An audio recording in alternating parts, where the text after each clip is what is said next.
Hace aproximadamente 10 años, mi familia y yo nos levantamos muy temprano un domingo por la mañana para ver a un famoso predicador de televisión que estaba en nuestra área. Mi padre, mi madre, mi hermana y yo hicimos fila durante un rato, decididos a conseguir buenos asientos. Finalmente las puertas se abrieron y entramos al auditorio mientras comenzaba el servicio. El ambiente estaba lleno de entusiasmo y alegría contagiosos. Mientras la banda tocaba y comenzaba el servicio de adoración, el aire mismo parecía vibrar con energía. Aunque el estilo de adoración me era desconocido, me vi atrapada en el entusiasmo contagioso de la música. Cuando el líder de adoración pidió que levantáramos las manos, las mías se alzaron hacia el cielo. Cuando pidió que diéramos gritos de júbilo, mi voz se unió al coro de la congregación.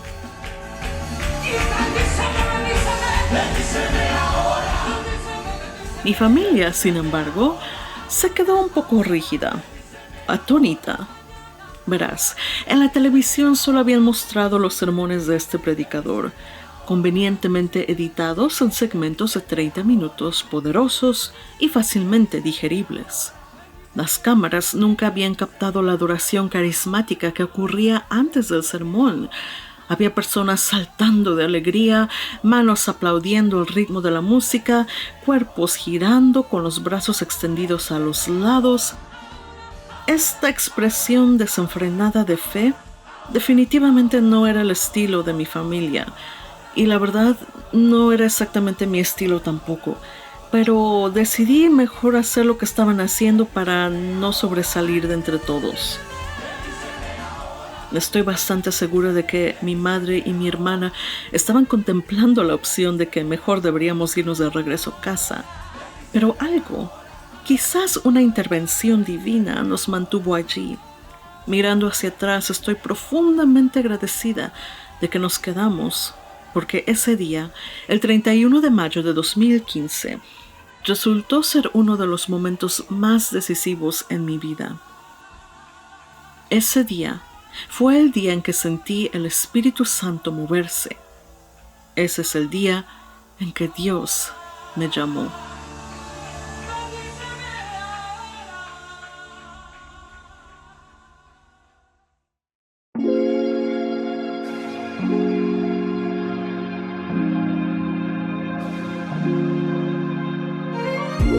Hola, bienvenidos a Fields and Flowers, un podcast cristiano que, a través de nuestra exploración de la Biblia, celebra las hermosas verdades del Evangelio de que eres hermoso, eres amado y fuiste hecho con un propósito. Seguimos en el libro de Génesis, con la historia del diluvio y el arca de Noé. La última vez hablamos sobre Génesis 6 y la importancia de construir arcas, es decir, entrar en un ritmo de vida centrado en Jesús. Una vida de fe que nos prepara para lo que sea que venga en nuestro futuro.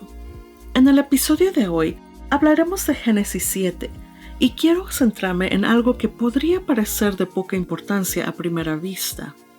Cada detalle del arca de Noé tiene un profundo significado espiritual. Déjame llevarte de vuelta a lo que cubrimos en nuestro último episodio. El arca no era un barco, era esencialmente una enorme caja de madera. No tenía timón ni mecanismo de dirección para que Noé navegara el arca. Dios mismo era el capitán de esta embarcación y Dios era quien iba guiándola con seguridad. Las proporciones del arca tampoco eran aleatorias, se parecían inquietamente a las de un ataúd, simbolizando nuestra necesidad de morir a nuestra naturaleza pecaminosa y pasar por las aguas del bautismo para la salvación. También hay un detalle fascinante que no pude incluir en el último episodio. El arca fue sellada por dentro y por fuera con brea. En hebreo la palabra para brea, kofer, también se traduce como expiación. Así como la brea servía como una capa protectora para evitar de que el arca no se inundara y se hundiera, esta brea simbolizaba la sangre expiatoria del Cordero de Dios que cubre las almas en el altar sacrificial. Esto revela algo profundo. Dios mismo asumió la responsabilidad de proteger y cubrir el remanente con el que estaba haciendo su pacto. Pero bueno, el aspecto del arca del cual hablaremos hoy es la puerta.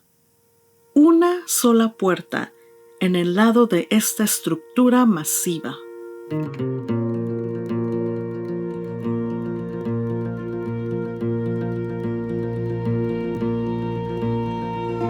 Génesis 7, 11 al 16 dice: Cuando Noé tenía 600 años, el día 17 del segundo mes, todas las aguas subterráneas entraron en erupción, y la lluvia cayó en grandes torrentes desde el cielo. La lluvia continuó cayendo durante 40 días y 40 noches. Ese mismo día Noé había entrado en el barco con su esposa y sus hijos, Sem, Cam y Jafet, y las esposas de ellos. Con ellos en el barco había parejas de cada especie de animal, domésticos y salvajes, grandes y pequeños, junto con aves de cada especie. De dos en dos entraron en el barco en representación de todo ser vivo que respira. Entraron un macho y una hembra de cada especie, tal como Dios había ordenado a Noé. Luego el Señor cerró la puerta detrás de ellos. Solo una puerta, solo un camino a la salvación. Y aquí está lo que realmente me asombra. Génesis 7:16 dice que el Señor cerró la puerta detrás de ellos. Este detalle refleja algo fundamental sobre nuestra salvación. No podemos asegurarla por nosotros mismos. Al investigar un poco acerca de las características de la puerta, se estima que una puerta de 3 metros por 3 metros con 30 centímetros de grosor, hecha de madera maciza y resinosa, había pesado más de 1 tonelada. Noé no podría haber cerrado esa puerta. Ni él ni sus hijos habrían podido sellarla lo suficientemente bien por dentro y por fuera como para resistir un diluvio global. Solo la mano de Dios mismo pudo haber sellado la entrada del arca, separando así al remanente que sería salvo de los que se perderían.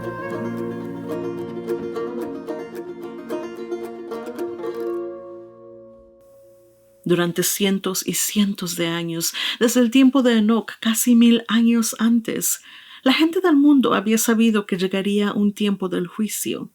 Se habían predicado advertencias severas y se habían hecho llamados tras llamados para entrar al arca.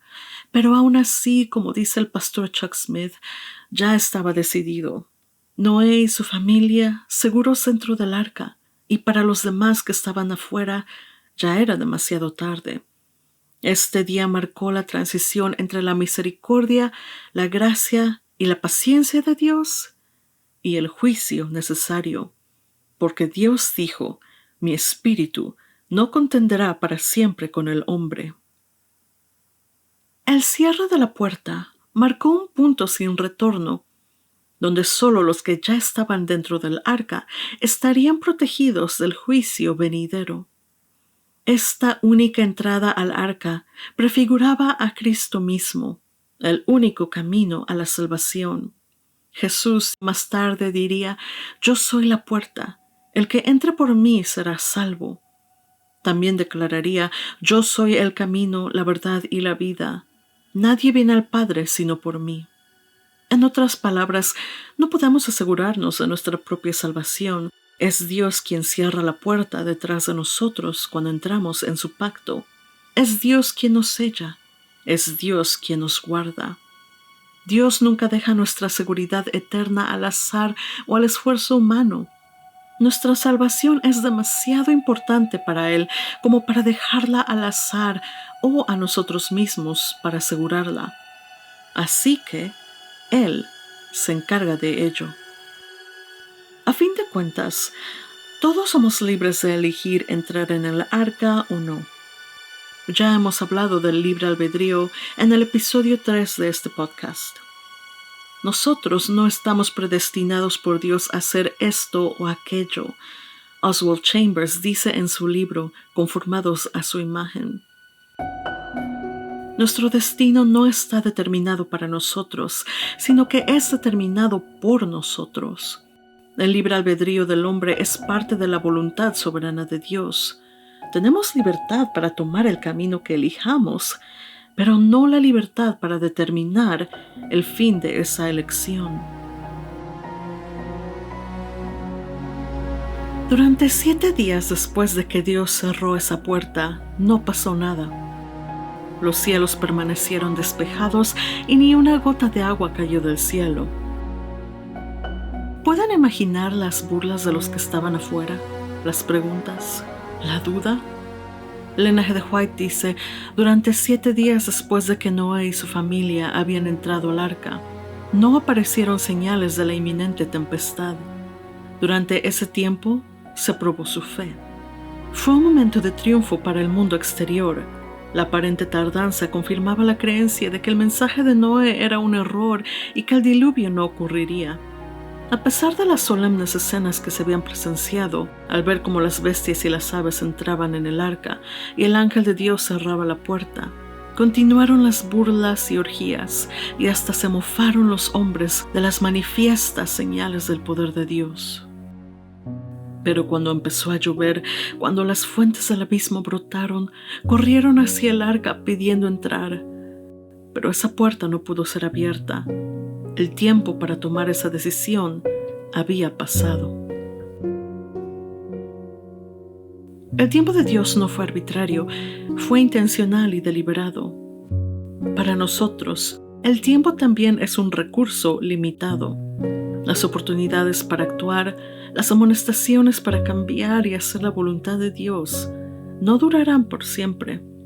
No podremos reabrir esas puertas una vez de que cierren. Sé que a todos nos desagrada la idea de los plazos límite. Ya tenemos suficientes en nuestra vida: tareas, proyectos laborales, fechas límite de propuestas, metas personales, que cuándo deberíamos lograr un ascenso en la compañía, cuándo debemos formar una familia, comprar una casa, etcétera, etcétera, etcétera. Pero hoy quiero que consideremos otro tipo de plazo límite, uno mucho más significativo y a menudo pasado por alto: el divino.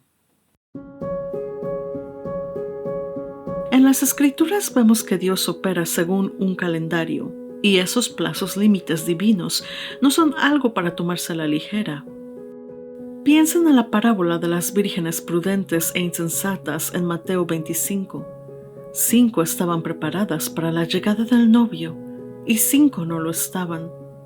Cuando llegó un momento, era demasiado tarde para que las insensatas se prepararan. La puerta se cerró y se perdieron la celebración por completo. O considera a Félix en Hechos 24, que escuchó el mensaje de Pablo, pero dijo: «Cuando me sea conveniente, enviaré por ti». Ese momento conveniente nunca llegó. Su oportunidad se perdió para siempre. ¿Cuántos de nosotros somos como Félix, escuchando el llamado de Dios, pero postergando nuestra decisión para después? ¿Y si ese después nunca llega y perdemos nuestra oportunidad de entrar al arca? Tal vez ahora mismo, mientras escuchas este mensaje, el Espíritu te está instando acerca de algo que no puedes seguir postergando. Pensamos que tenemos más tiempo, pero como vimos con el arca de Noé, la puerta puede cerrarse rápidamente y una vez cerrada puede que no haya otra oportunidad. El Espíritu Santo todavía está contendiendo, y no solo para que recibas a Cristo como tu Salvador, aunque eso es ciertamente crucial. Pero hay muchos de nosotros que ya hemos aceptado a Cristo y aún así ignoramos su llamado para vivir una vida más plena en Él. Retrasar su llamado puede resultar en bendiciones perdidas, oportunidades desperdiciadas y estancamiento espiritual.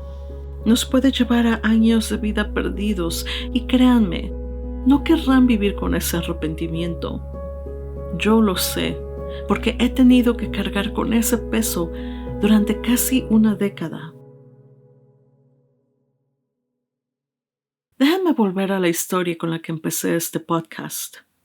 Puedo decirles cada detalle de esa experiencia en el auditorio, porque anoté todo lo que sucedió ese día. Después de un tiempo de alabanza energética y una experiencia de adoración realmente conmovedora, El orador subió al escenario y predicó un sermón poderoso sobre la obediencia. El texto clave en el cual se centró fue 2 de Corintios 6:2, que dice: He aquí, ahora es el tiempo aceptable. He aquí, ahora es el día de salvación. Fue la primera vez que me percaté de la profundidad de este versículo, el cual había escuchado durante años, pero nunca había entendido completamente hasta ese momento. Lo que me llamó la atención es la palabra ahora. No es simplemente un llamado a hacerlo en algún momento futuro, ni siquiera para hoy. No, es un llamado a actuar inmediatamente. La salvación no es algo que debemos dejar para mañana, ni es algo que debemos posponer pensando que tenemos todo el tiempo del mundo. El versículo enfatiza que ahora es el momento aceptable. Este instante es el día de salvación. Ahora, no en el futuro. Y bueno, déjenme decirles que ese sermón fue increíble y poderoso, pero fue el llamado al altar que el predicador hizo después que cambió mi vida. En medio de esa atmósfera electrizante, mientras la banda tocaba y el orador comenzaba a exhortar a la congregación, es más, hasta empezó a hablar en lenguas, que de repente dijo que se sentía movido por el Espíritu a orar una oración de unción especial para los jóvenes. Y con eso un torrente de adolescentes y jóvenes e incluso personas no tan jóvenes corrieron hacia el altar. Yo me quedé en mi lugar observando, fascinada, pero también sintiendo una sensación abrumadora que se movía dentro de mí. Yo quería ser parte de eso, quería una porción de lo que ellos estaban por recibir. Tenía hambre de recibir más y ser parte de lo que sucedía allí al pie del altar. El llamado se volvió para mí imposible de resistir cuando, junto a mí, mi hermana me dio un toque al hombro. Por encima de la música y todo lo que estaba pasando, se inclinó y susurró, "I wanna go", o "me quiero ir". Aunque déjenme aclarar que en inglés la frase puede ser fácilmente malinterpretada como "quiero ir". Y yo pensé que estaba diciendo que quería unirse también al llamado al altar para recibir la unción del Espíritu Santo. Sin pensarlo 2 veces, asentí e inmediatamente me dirigí al frente. Ni siquiera me molesté en ver para atrás para ver si ella me seguía. Me clavé a esa multitud de jóvenes apasionados que buscaban a Dios, con los brazos levantados, cantando y orando. Me uní a ellos con los ojos cerrados y el corazón completamente abierto. Mientras las oraciones continuaban, sentí una intensa y ardiente sensación en mi corazón. No era dolorosa, pero sí era una sensación tan profunda que me llené de asombro. El predicador declaró que era una unción para hablar a las naciones, para estar frente a multitudes y predicar el Evangelio. Dijo que era una unción para romper las cadenas del pecado y proclamando en el nombre de Jesús todas estas cadenas sean rotas. La alabanza alcanzó su punto máximo y la multitud estalló en un gran grito de júbilo. Algunas chicas cerca de mí se desplomaron al suelo desmayadas, pero yo me mantuve firmemente en pie, temblando, mientras las lágrimas corrían por mi rostro, porque yo sabía en ese momento que mi vida nunca más sería igual. En ese mayo del 2015 me sentía perdida, viviendo una vida sin esperanza, propósito o belleza. Pero después de esa oración supe que Dios era lo suficientemente poderoso para romper con todas las cadenas que me ataban y que Él me había llamado a seguirlo. En ese 31 de mayo del 2015, yo le dije que sí, que lo seguiría y lo haría por el resto de mi vida.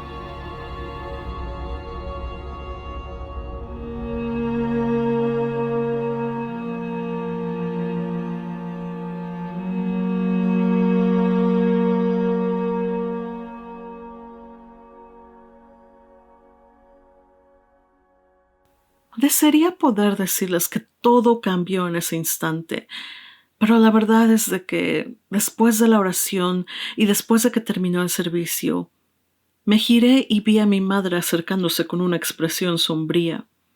Sin decir una palabra, salimos rápidamente por una puerta lateral, casi como si hubiéramos estado en un mal lugar, como si deberíamos estar avergonzados de lo que había sucedido. Al regresar a casa no hablamos sobre la experiencia, es más, guardé todo lo que había vivido en mi corazón, y mientras regresaba a la realidad, traté de aferrarme al recuerdo de lo que había sucedido. No había recibido un llamado para predicar ni para ingresar al ministerio. No, Dios no me había llamado a hacer nada más que seguirlo. El resto, su voluntad para mi vida y cómo le serviría, no me preocupaba mucho. Suficiente era para mí seguirle y buscarlo diariamente en la palabra de Dios.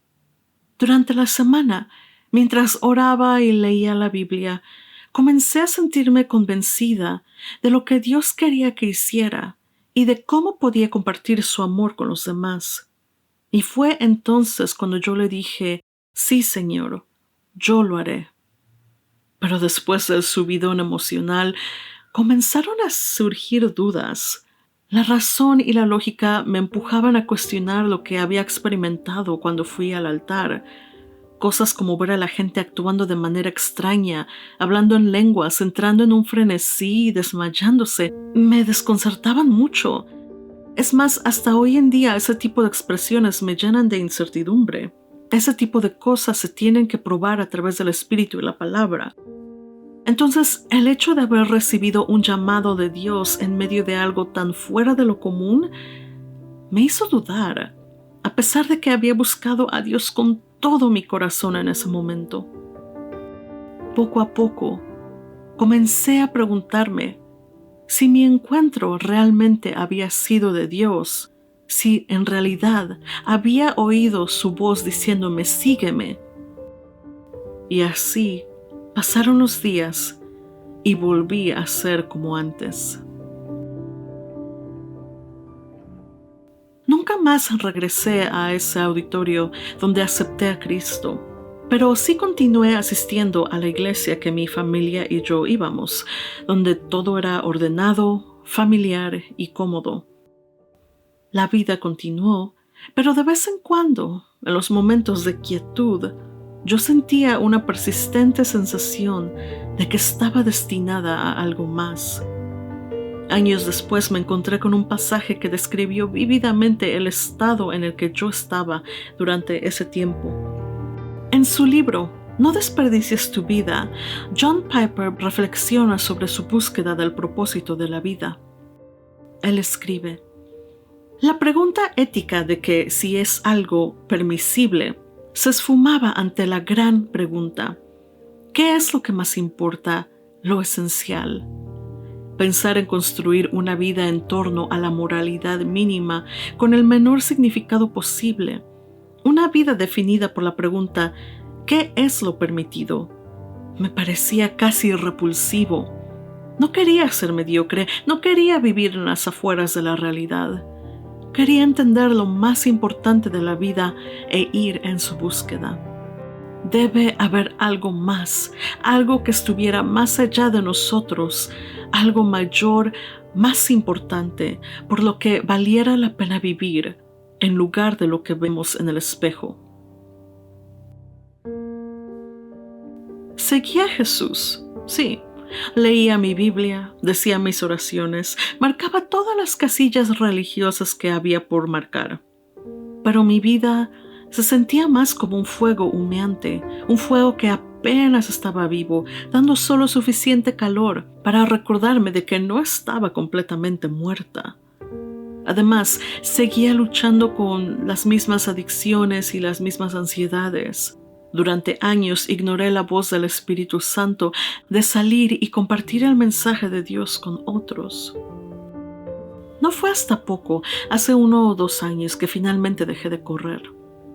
Comencé a liderar estudios bíblicos y compartir mi fe. Comencé a experimentarla no como una devoción privada, sino como algo vivo y dinámico, algo que debería ser compartido. Y al hacerlo, descubrí lo profundamente gratificante y satisfactorio que es trabajar para Dios y con Dios y compartir con otros su palabra. Pero esto es lo que me quita el sueño, esos años desperdiciados, esos preciosos e irreemplazables años en los que podía haber crecido más profundamente en mi fe, en los que podría haber vivido la vida abundante que Dios me había prometido. ¿Sabes cuántas conversaciones me perdí? ¿Cuánto yo pude haber aprendido durante ese tiempo? Estas no son solo preguntas hipotéticas, son el peso que llevo, las oportunidades que nunca podré recuperar por no haber entrado por la puerta más pronto. Por esto estoy compartiendo estas historias contigo. Necesito que entiendas profundamente en tu corazón que hay un Dios de amor que te está llamando. No solo te está llamando a seguirlo, no solo te está llamando a amarlo, sino que te está llamando a algo magnífico, a una vida vivida para su gloria. Esto es para lo que fuimos creados. Esto es lo que hace que nuestras almas cobren vida.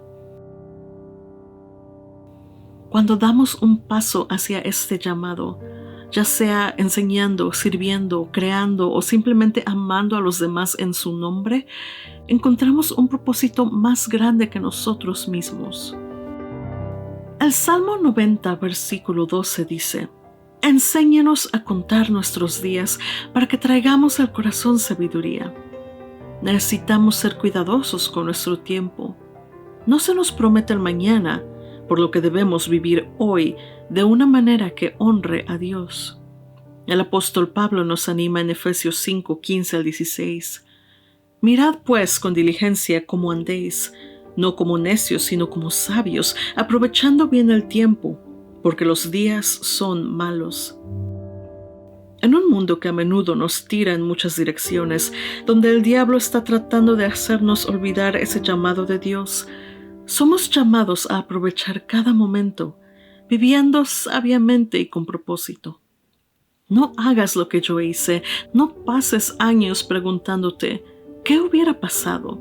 No dejes que tu fe se apague cuando podría estar ardiendo. Ese impulso que estás sintiendo ahora mismo, ese susurro en tu espíritu, no es tu imaginación, es Dios llamándote a algo más. Entra ahora, porque he aquí ahora es el tiempo aceptable, he aquí ahora es el día de salvación.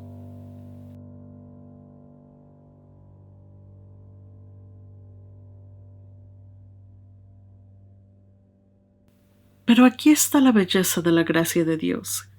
Incluso cuando hemos perdido oportunidades, incluso cuando hemos desperdiciado el tiempo, Él aún puede ayudar a redimir nuestros años, como promete en Joel 2:25, y restauraré los años que comió la oruga, el sartón, el revoltón y la langosta, mi gran ejército que envié contra vosotros.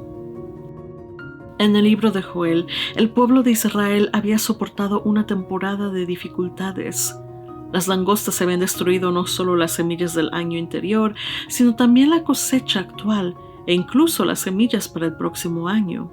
Los israelitas habían perdido sus viñedos, árboles frutales y la promesa de una provisión futura.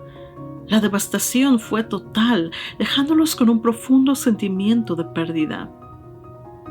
De la misma manera, el destructor de las almas puede haber entrado en tu vida, dejándola como un desierto. Pero la promesa de Dios sigue siendo: Él restaurará. No solo prometió restaurar las pérdidas materiales, sino también el tiempo perdido por el pecado. La gracia de Dios es más grande que nuestros fracasos. Él es el Redentor y Él tiene el poder de restaurar lo que se había perdido. Sí, a veces las puertas se cierran y las oportunidades no pueden volver. Pero si realmente estamos comprometidos a responder al llamado de Dios, incluso el tiempo que creemos haber desperdiciado puede ser redimido en su perfecto tiempo. Él puede traer fruto a nuestras vidas sin importar los años que creamos haber desperdiciado. Como dice sabiamente Oswald Chambers, nuestros ayeres nos presentan cosas irreparables. Es cierto que hemos perdido oportunidades que nunca volverán, pero Dios puede transformar esta ansiedad destructiva en una reflexión constructiva para el futuro. Deja que el pasado duerma, pero que duerma sobre el seno de Cristo. Deja el pasado irreparable en sus manos y da un paso hacia el futuro irresistible con Él. Así que, usa el tiempo que tienes sabiamente, confiando en que Dios aún puede hacer cosas asombrosas en y a través de ti, incluso si sientes que el tiempo se te ha escapado. No esperes hasta el último momento posible para responder a su llamado. Antes que se cierre la puerta, pasa por la que se ha abierto y camina hacia una vida de plenitud en Jesucristo.